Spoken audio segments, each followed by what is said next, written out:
ईमानदार मिठाई वाला। एक गांव में महेश नाम का एक हलवाई रहता था। उसकी दुकान दूर दूर तक मशहूर थी। आसपास के सभी गांव वाले महेश की दुकान से ही मिठाई लेते थे। भाई मजा आ गया, क्या लजीज रबड़ी है। ये लड्डू भी लीजिए, शुद्ध देसी घी के हैं, आज ही बनकर आए हैं। लाओ भाई लाओ, 1 किलो लड्डू भी पैक कर दो। महेश का एक बेटा था रवि। रवि ने पढ़ाई छोड़ दी थी और वो दिन भर घर में ही बैठा रहता था। उठ बेटा रवि, आज मेरे साथ दुकान पर चल। मैं वहाँ क्या करूँगा पापा? अरे दुकानदारी सीख बेटा, आगे चलकर ये सब तुझे ही तो संभालना है। मुझे ये सब कुछ नहीं संभालना। मैं वीडियो गेम खेलूंगा, फिर दोस्तों के साथ बाहर जाऊंगा। हे भगवान, इसे थोड़ी अक्ल दे दो। ऐसे ही चलता रहा तो आगे न जाने इसका क्या होगा। महेश बड़बड़ाता हुआ दुकान चला जाता है। दुकान पर ओ घसीटाराम, मुझे थोड़े चक्कर आ रहे हैं, जरा पानी तो लाना। जी जी मालिक। सुन, मैं घर जा रहा हूँ, आज दुकान तू संभाल ले। जैसा आप कहे मालिक। महेश बिस्तर पर लेटा है। आपको बहुत तेज बुखार है, 1 हफ्ते बेड रेस्ट करनी होगी और ये दवाइयाँ लेनी होगी। हाय राम, ये क्या हो गया आपको? मैं तो 1 हफ्ते में ठीक हो जाऊंगा, पर दुकान कौन संभालेगा? आप फिक्र ना कीजिए जी, मैं रवि को समझाकर दुकान भेज दूंगी। आप बस जल्दी से अच्छे हो जाइए जी। अगले दिन रवि दुकान पर पहुंचता है। आइए आइए मालिक, मैं आप ही का इंतजार कर रहा था। क्यों? ये मेरी दुकान है, मैं जब जी चाहे आऊँ। तुम लोग सुबह से आकर काम पर लग जाया करो, समझे? जी जी जी मालिक, दरअसल लड्डू बनाने हैं तो घी लेने जाना है, 5,000 रुपए दे दीजिए। 5,000? तुम्हारा दिमाग तो ठीक है? इतने महंगे लड्डू बनाएंगे तो मुनाफा क्या होगा? पर देसी घी भी तो बहुत महंगा है ना मालिक। क्या जरूरत है देसी घी की? डालडा ले आओ। पर मालिक। मुझसे बहस मत करो, जितना कहा गया है करो। और क्या क्या बन रहा है? मावे की बर्फी मालिक। मावा मावा मावा। हाँ। तभी उसकी नजर एक डब्बे पर पड़ती है। ये क्या है? ये रवा है मालिक। एक काम करो, हर 1 किलो मावा में 200 ग्राम रवा मिला दो। पर बर्फी का स्वाद बिगड़ जाएगा मालिक। जितना कहा है करो, अब जाओ यहाँ से। अगले दिन। क्या बात है रवि बाबू, आपके पापा दिखाई नहीं दे रहे? अब उनकी तबीयत खराब है। अच्छा भाई अच्छा। बस उन्हें ये बताना था कि वो आज आए नहीं तो उनकी मिठाई बड़ी बेस्वाद लग रही है। लेना है तो लो, वरना चलते बनो। अरे अरे अरे, ये कोई तरीका है ग्राहक से बात करने का? चलो भाई चलो, यहाँ से चलो। अगले दिन। भैया, कल जो मैं लड्डू ले गया था उनका स्वाद बड़ा बेकार लगा। महेश बाबू का नाम सुनकर बड़ी दूर से आया था। 200 रुपए में इससे अच्छा और क्या मिलेगा? सुबह सुबह मनहूस बातें मत करो। कुछ लेना है तो लो, वरना फूटो यहाँ से। रवि के इस व्यवहार के चलते 2-4 दिनों में ही ग्राहकों का आना कम हो जाता है। मैंने तो सोचा था कि कम पूंजी में ज्यादा मुनाफा होगा, पर यहाँ तो घाटा हो रहा है। आखिर चक्कर क्या है? लगता है ये दुकानदारी मेरे बस की नहीं। महेश ठीक होकर दुकान लौटता है तो घसीटाराम उसे सब कुछ बताता है। हे भगवान, इसने तो मेरी सालों की मेहनत पर पानी फेर दिया। अब क्या करेंगे मालिक?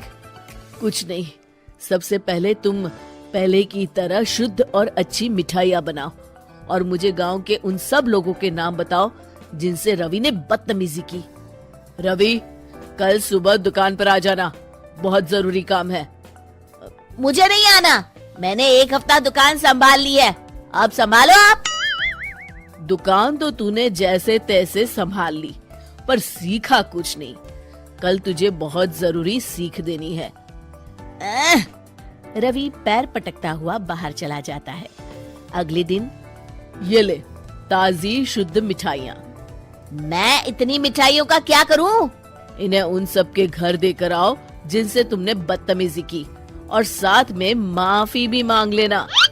अरे पर मैंने तो सिर्फ उन्हें। बेटा, घर आया मेहमान और दुकान पर आया ग्राहक भगवान के समान होता है। अब तू जल्दी जा और कल से कमाल देखना। रवि उन सभी 4-5 लोगों के यहाँ जाकर मिठाई देता है और माफी मांगता है। अगले दिन दुकान पर ग्राहकों की भीड़ लग जाती है। मान गए महेश बाबू, आपने तो आते ही घर तक मिठाई भिजवा दी। बस मेरे बेटे की गुस्ताखी को माफ कर देना भाई, उसमें अब तक बचपना है। हाँ हाँ, आपके लड्डू के बदले हर चीज की माफी है। भाई आज तो मेरे पड़ोसी भी आपकी उदारता देख के दंग रह गए। इतनी बड़ी दुकान के मालिक का बेटा घर तक माफी मांगने आया। भाई रिश्ते निभाना तो कहीं आपसे सीख है। बस आप लोगों की दया है। ताजी रसमलाई आई है, लेंगे आप? हाँ भाई हाँ, 200 ग्राम पैक कर दो। शिक्षा, सफलता पाने के लिए ईमानदार और विनम्र होना बहुत जरूरी है। सास। मेघा अपनी सास आरती और अपने पति सुंदर के साथ रहा करती थी। मेघा बहुत ही संस्कारी बहू थी, लेकिन उसकी सास की आदत तो थी अपनी बहू को तंग करने की, इसलिए वो अपनी बहू को बहुत ही ज्यादा परेशान किया करती। ऐसे ही एक दिन मेघा अपनी सास को चाय देती है। वो चाय देखकर उसकी सास कहती है, अरे ओ बहू, ये कैसी चाय बनाई है? दिखने में बिल्कुल ठीक नहीं लग रही, रंग भी कुछ अच्छा नहीं है। तू एक काम कर, मेरे लिए फिर से चाय बना दे, और इस बार कड़क और बढ़िया रंग वाली चाय बनाना। मम्मी जी चाय तो बिल्कुल ठीक है, अगर इससे ज्यादा कड़क चाय बनाई तो आप पी भी नहीं पाओगे। तूने इसमें दूध कम पानी ज्यादा डाला है और पत्ती कम चीनी ठोक रखा है। ऐसे कोई चाय बनाते हैं क्या? कितनी बार समझाया पर तू मेरी बातों का ध्यान ही नहीं देती। ठीक है मम्मी जी, आगे से मैं ध्यान रखूंगी। इतना कहकर मेघा वहाँ से चली जाती है और इधर आरती खुद से बोलती है, वैसे मेरी बहू सारा काम अच्छा करती है, पर मैं इसकी तारीफ कर दूंगी तो ये मेरे सर पर चढ़कर ताता थैया करेगी। इससे तो अच्छा है कि मैं इसके काम में कमियां ही निकाल कर इसको तंग किया करूं। थोड़ी देर बाद आरती अपनी बहू के पास जाती है। उसे कपड़े धोते हुए देखकर कहती है, बहू, तूने कपड़े धोना नहीं सीखा है क्या? क्यों, क्या हुआ मम्मी जी, आप ऐसा क्यों बोल रही हैं? अरे देख तो जरा इस कपड़े को, अभी भी कितने मैले हैं। माँ जी वो आपको मैले इसलिए दिख रहे हैं क्योंकि उन्हें अभी मैंने धोए ही नहीं है। हाँ हाँ ठीक है, कोई बात नहीं, लेकिन मैं तुझे अभी और कपड़े ला कर दे रही हूँ, अच्छे से धोना। जी माँ जी, जैसा आप कहें। आरती उसको बहुत सारे कपड़े ला कर देती है। अगले 2 घंटे बाद आरती उसको आवाज लगाती है, मेघा, अब मुझे खाना पीना देगी या नहीं देगी? खाना बन चुका है तो लगा जल्दी से, बहुत भूख लग रही है। मेरी सासू माँ भी ना जीने नहीं देंगी मुझे। हाँ माँ जी, दे रही हूँ। इतना कहकर मेघा अपनी सास को खाना परोसती है। जैसे ही उसकी सास खाना खाती है, अपनी बहू से कहती है, हाय हाय, कितना बेकार खाना बनाया है तूने। ऐसे भी कोई खाना बनाता है क्या? इससे अच्छा तो मैं बनाती हूँ खाना। देख तो जरा नमक कितना कम है। तुझे खाना बनाना बिल्कुल नहीं आता। तेरी माँ ने तुझे कुछ सिखाया ही नहीं है क्या? बस माँ जी, बहुत हो गया। आप जब तक मुझे बोल रही थी तब तक ठीक था, लेकिन अब मेरे घर वालों को कुछ भी मत बोलिए। आगे से मैं ध्यान रखूंगी कि नमक कम ना हो। इतना कहकर मेघा वहाँ से चली जाती है। अगले दिन अपने पति के साथ बाहर जाने का प्लान बनाती है तो वो जीन्स पहनकर निकलती है। ये देखकर आरती मेघा से कहती है, बहू, तेरी शादी हो चुकी है, अब तू कुंवारी नहीं है जो इस तरह से जीन्स पहनकर बाहर जा रही है। माँ जी, आपके लिए थोड़ी जीन्स पहनकर बाहर जा रही हूँ, मैं इनके साथ बाहर जा रही हूँ। और वैसे भी जीन्स में बुराई क्या है? अरे हाँ हाँ, बढ़िया ही मुझसे पूछने वाली, बुराई क्या है? अरे चल जा यहाँ से, साड़ी पहन कर आ। बेचारी मेघा, सास के सामने उसकी एक ना चली। वो जाकर साड़ी पहनकर आती है और दोनों घर से निकलते हैं। मेघा रास्ते में अपने पति से कहती है, सुंदर जी, आपकी माँ ने तो हद ही कर दी, हर चीज में कमी निकालती हैं। चाहे मैं कुछ भी कर लूं, लेकिन वो मुझे तंग करने का कोई ना कोई बहाना ढूंढ ही लेती हैं। अरे मेघा, अगर वो तुम्हें तंग कर रही है तो तुम भी उनकी बहू हो। अब उन्हें कैसे संभालना है तुम्हें पता होना चाहिए। पति की बात पर मेघा सोचने लगती है। सुंदर जी बात तो ठीक कर रहे हैं। अब ये मेरी सास है, जैसे मुझे ये तंग करती है तो इन्हें संभालना भी तो मेरा हक ही है। इतना सोचकर वो अपने पति के साथ वापस घर आ जाती है और अगली सुबह मेघा अपनी सास को चाय देती है। जैसे ही उसकी सास वो चाय पीती है, वैसे ही अपनी बहू मेघा से कहती है, अरे मेघा, कब सीखोगी चाय बनाना? आज तक एक प्याली चाय ठीक से नहीं बनाई। क्यों, क्या हो गया मम्मी जी? आज क्या दिक्कत है मेरी चाय में? अरे देख तो जरा, इसमें पानी ही पानी है और चीनी तो है ही नहीं, और चाय पत्ती इतनी ज्यादा डाल रखी है कि चाय कड़वी हो गई है। लेकिन मम्मी जी, पिछली बार आपको ही तो पत्ती वाली चाय चाहिए थी ना, तो आज मैंने पत्ती वाली ही चाय बनाई है। अच्छा चल ठीक है, तू जाके घर की साफ सफाई कर ले। थोड़ी देर बाद सास छत पर जाती है। वो देखती है कि उसके सभी गंदे कपड़े धूप में सूख रहे हैं। वो मेघा से कहती है, बहू, ये क्या, तूने गंदे ही कपड़े धूप में सूखने के लिए डाल दिए? अरे कम से कम इसको धो तो देती। अरे मम्मी जी, वो मुझे ना आज साबुन नहीं मिला, तो मैंने ऐसे ही पानी में डालकर सीधा धूप में सुखा दिया। ओहो, जब साबुन ही नहीं था तो इतनी मेहनत भी क्यों करी? मम्मी जी, आपको मेरी मेहनत की चिंता कब से होने लगी? ऐसा कुछ नहीं है, चल जा साबुन लेकर आ और इन्हें धोकर सुखा। क्या मम्मी जी, आप भी अभी तो मेरी मेहनत की फिक्र कर रही थी और अब फिर से दोबारा मुझसे मेहनत करवाना चाहती है। अरे एक दिन की तो बात है, यही पहन लीजिए ना आप। बहू की बात पर हैरान आरती कुछ बोले बिना वहाँ से चली जाती है। थोड़ी देर बाद जब शाम होती है, आरती मेघा से कहती है, बहू, आज खाना देगी या नहीं? भूखा ही रख रखा है सुबह से तूने। अरे लाती हूँ ना मम्मी जी।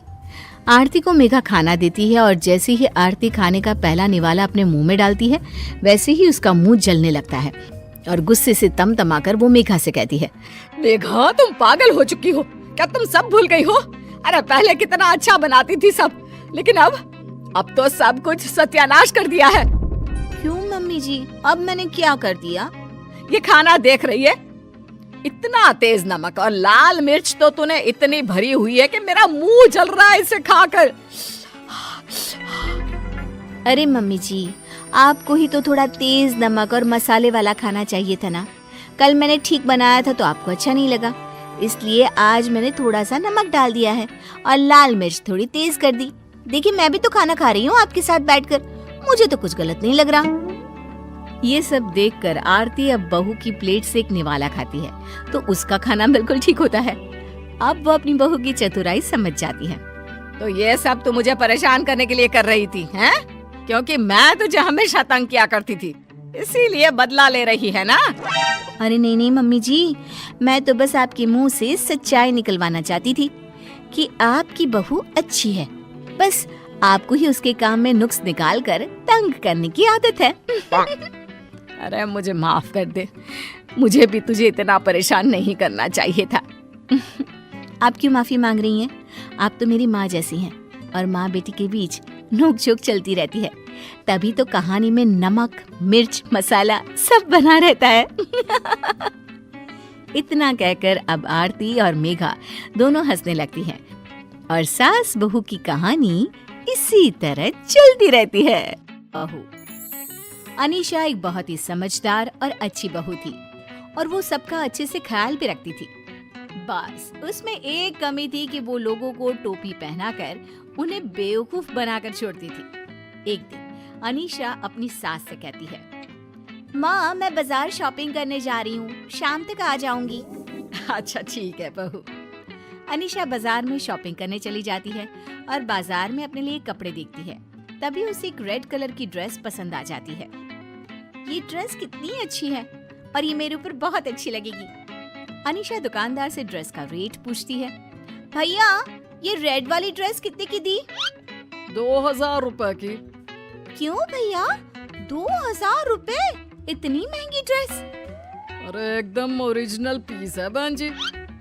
हाँ वो तो ठीक है, पर ड्रेस बहुत महंगी है। इसका दाम ठीक से लगा लो ना। अभी ये सेम ड्रेस मैंने आगे दुकान में देखी थी, 1000 रुपए में मिल रही थी। देखो बहन जी, ये एक ही पीस बचा है, चलिए आपके लिए 1500 लगा लेता हूँ, ठीक है? नहीं भैया, इस ड्रेस की तो मैं 1000 ही दूंगी। देखो तो इसका कपड़ा भी कितना हल्का है। अरे भैया, रेट ठीक कर लोगे तो मैं एक और ड्रेस ले लूंगी। फिर अनीशा एक और ड्रेस देखने लगती है। अच्छा ठीक है, चलिए 1000 ही दे दीजिए। फिर अनीशा एक और ड्रेस देखती है और कुछ देर बाद दुकानदार से कहती है, भैया एक काम करो, आप मुझे ये रेड वाली ही ड्रेस दे दो, दूसरी ड्रेस मैं फिर कभी आकर ले लूंगी। अरे मैडम, अभी तो आप कह रही थी कि मैं एक और ड्रेस ले लूंगी। क्या है ना भैया, फिलहाल मुझे ये रेड वाली ही दे दीजिए, क्योंकि मुझे कोई और समझ में ही नहीं आ रही। अनीशा दुकानदार को अपनी बातों से टोपी पहनाकर उसे बेवकूफ बना देती है और उससे 1000 रुपये में ड्रेस खरीद लेती है और फिर उसे उसके 1000 रुपये पकड़ा देती है और उससे ड्रेस ले लेती है। शॉपिंग तो हो गई, चलो अब घर चले। अनीशा ऑटो वाले को रोकती है और उसे अपने घर चलने के लिए कहती है, भैया चलोगे क्या? हाँ हाँ बहन जी, 100 रुपए लगेंगे। 100 रुपये? अरे भैया पास ही में तो है, 50 ले लेना। चलिए आप 80 दे देना। अरे भैया, मेरा घर कोई ज्यादा दूर नहीं है, पास ही में है, रोज 40 में आती जाती हूँ, आप भी 40 ले लीजिएगा। अनीशा उस ऑटो वाले को अपनी बातों से उलझाकर उसे ऐसी टोपी पहनाती है कि वो 40 रुपए में उसके घर तक जाने के लिए तैयार हो जाता है। आधे रास्ते पहुंचकर ऑटो वाला अनीशा से कहता है, अरे बहन जी, और कितनी दूर है आपका घर? बस भैया आ ही गया, ये जो सामने वाली गली है ना, उसमें ले लेना। ऑटो वाले को अनीशा धीरे धीरे करके अपने घर तक ले जाती है। बहन जी, यहाँ तक आने के 150 रुपए लगते हैं, आप मुझे 40 रुपए में ले आई, अब 100 रुपए दे दीजिएगा। अरे नहीं नहीं भैया, आपने 40 में हाँ बोला था ना, मैं 40 ही दूंगी, आप यहीं रुको। मेरे पास खुले पैसे नहीं है, मैं आपको अभी घर के अंदर जाकर पैसे ला कर देती हूँ। अनीशा ऑटो वाले को वहीं रोककर घर के अंदर अपनी सास के पास जाकर कहती है, माँ जी आपके पास 40 रुपए खुले होंगे क्या? मुझे ऑटो वाले को देने हैं। मेरे पास 2000 का बंधा नोट है और ऑटो वाले के पास 2000 के खुले नहीं है। अच्छा अच्छा, अभी दे देती हूँ। सास घर के अंदर जाती है और बहू को 40 रुपए पकड़ाते हुए कहती है, ये ले बहू 40 रुपए। माँ जी मैं आपको शाम को 40 रुपए दे दूंगी। हाँ अरे कोई बात नहीं बहू। अनीशा ऑटो वाले को पैसे देकर अपने कमरे में चली जाती है और अपने कपड़े देखकर बड़ी खुश होती है। इतनी अच्छी ड्रेस मुझे कितने सस्ते दाम में मिल गई और ऑटो वाले ने भी कम पैसे में घर तक छोड़ दिया और ऑटो वाले के पैसे भी माँ जी से ही ले लिए।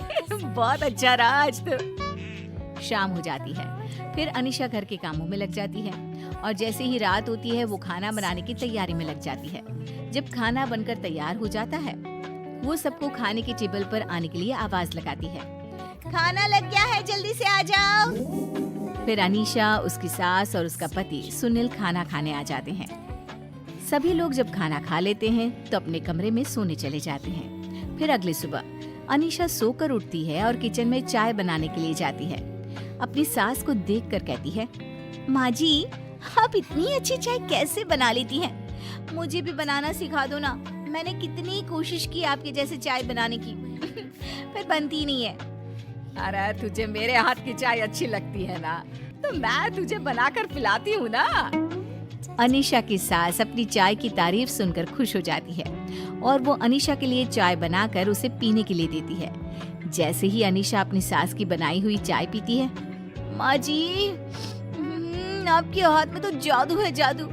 आपके हाथ की बनी चाय पीकर तो बस दिन बन जाता है, मन करता है पीती ही जाओ। अनीशा की सास अपनी तारीफ सुनकर खुश हो जाती है और फिर हर सुबह रोज अनीशा को चाय बनाकर पिलाती। अनीशा भी अपनी सास को बेवकूफ बनाकर अंदर ही अंदर बड़ी खुश हो रही थी। मेरा तो काम हो गया, अब मुझे रोज चाय बनानी नहीं पड़ेगी, उल्टा मुझे माँ जी के हाथ की बनी हुई चाय पीने मिल जाएगी। अच्छी टोपी पहनाई है माँ जी को। ऐसे ही अनीशा को जब भी मौका मिलता वो किसी न किसी को टोपी पहनाकर बेवकूफ बनाती। अब तो अनीशा की इस आदत से उसका पति और उसकी सास परेशान हो चुके थे। ये अनीशा टोपी पहनाने का कोई मौका नहीं छोड़ती, जब देखो बेवकूफ बनाकर चली जाती है। फिर अनीशा की सास उसकी टोपी पहनाकर बेवकूफ बनाने की आदत को सुधारने के बारे में सोचने लगती है। इसे कैसे सुधारूं कि ये लोगों को टोपी पहनाना छोड़ दे। और अगले दिन सुबह सुबह अनीशा की सास की बहन उनके यहाँ रहने आती है, तो अनीशा की सास अपनी बहन को देखकर बड़ी खुश होती है। अरे दीदी कैसी हो? घर तक आने में आपको कोई परेशानी तो नहीं हुई ना? अरे नहीं नहीं, मैं तो यहाँ बड़े आराम से पहुँच गई। तभी अनीशा की सास की बहन अनीशा से कहती है, बहू तेरे पास 500 रुपए होंगे क्या? अब हाँ माँ जी। वो जरा बाहर ऑटो वाला खड़ा है, उसे जाकर दे दे। मेरे पास खुले पैसे नहीं, मैं तुझे बाद में दे दूंगी। अनीशा अपनी सास की बहन को मना नहीं कर पाती और ऑटो वाले को 500 रुपए दे देती है। मैं सबको टोपी पहनाती थी, आज मुझे ही मौसी जी ने टोपी पहनाकर बेवकूफ बना दिया। तभी अनीशा की सास की बहन अनीशा से पूछती है, बहू चाय वाय बना लेती हो या नहीं?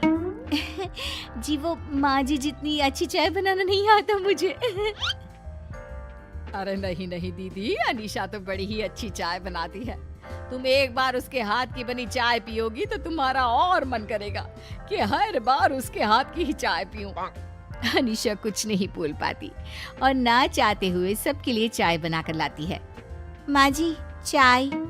जैसे ही अनीशा की सास की बहन चाय पीती है, वाह जी वाह, क्या चाय बनाई है तूने, मजा ही आ गया चाय पीकर। ऐसी हर रोज सुबह सुबह तेरे हाथ की बनी चाय मिल जाए तो बस मजा ही आ जाए। क्यों नहीं माँ जी, मैं हर सुबह आपको अपने हाथ की चाय बनाकर पिलाया करूंगी। तभी अनीशा की सास की बहन अनीशा के हाथ में सोने की चूड़ियां देखते हुए कहती है, बहू तेरी चूड़ियां तो बड़ी सुंदर है। है ना अच्छी? मुझे भी ऐसी ही चूड़ियां चाहिए थी, पर मुझे ऐसी डिजाइन की चूड़ियां कहीं मिली नहीं।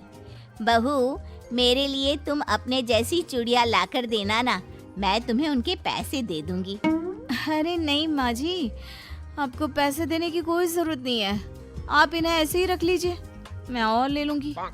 अनीशा ना चाहते हुए भी अपनी सास की बहन को चूड़ियां दे देती है। तभी अनीशा की सास अपनी बहन से कहती है, दीदी आपको पता है अनीशा बहुत बढ़िया खाना बनाती है। एक बार अनीशा के हाथ का खाना खाकर देखोगी ना तो उंगलियां चाटती रह जाओगी। हाँ नहीं माँ जी वो तो बस ऐसे ही, आप मेरी झूठी तारीफ क्यों कर रही हैं? अरे नहीं नहीं दीदी, अनीशा सच में बहुत अच्छा और स्वादिष्ट खाना बनाती है। अनीशा की सास ये सब कह रही थी, तभी अनीशा का पति भी आ जाता है और कहने लगता है, हाँ मौसी, अनीशा सच में बहुत ही अच्छा खाना बनाती है, बस इसकी जितनी तारीफ करो कम है। अनीशा अंदर ही अंदर रो रही थी, आज तो सबने मिलकर मुझे ही टोपी पहनाकर बेवकूफ बना दिया। अब से आगे से कभी भी मैं किसी को टोपी नहीं पहनाऊंगी।